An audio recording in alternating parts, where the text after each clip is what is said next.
you're just going about living your life and something, catastrophic could happen. Luckily, I was okay. If I looked like my car, I wouldn't be here. 5 years ago, Gina Anger of Elk Grove became a victim of the state's bad roads as she was merging onto Interstate 5 to drive to her job in Sacramento. As I'm looking over my left shoulder, I hear and feel a violent shake in my car,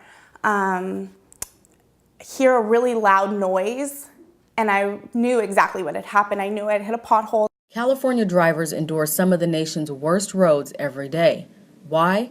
Because the annual funding shortfall to maintain and preserve state and local streets and roads exceeds $13 billion.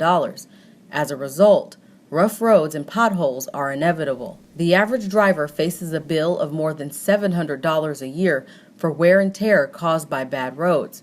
But as Gina found out, the damage is sometimes much greater. My car just completely lost control. And then that led me to smashing head on into the center divider. And my car spun around a bunch of times and then finally came to a stop. But it could have been worse.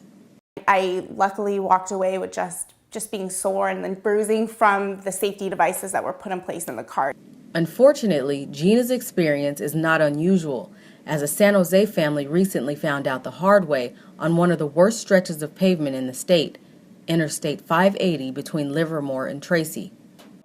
I realized I was about to hit a pothole. There's no way I could avoid it. It was extremely violent. I mean, I've hit potholes before. This is the worst one I've ever hit. It felt like the whole car just hit the bottom of the street. It was just a jolt. I mean, if my dad didn't have control of the car this time, it could have been really bad because the freeway was pretty full. We could have been killed. I'm very thankful that none of us were hurt, and it's just a vehicle. It's time to fix our roads and help prevent what happened to Gina and the Blakes from happening to others. For the first time in many years, the governor and legislature appear committed to doing something about the problem. And the Alliance has conducted extensive public opinion research that shows that voters would support a highway fix measure, especially if it includes strict accountability on how additional revenues are spent. Personally, in my own opinion, it is one of the very few jobs that the government actually should have, is infrastructure, road safety. It's not anything I can just go out and fix a pothole on the road if I see it. I depend on, the government structures to do that.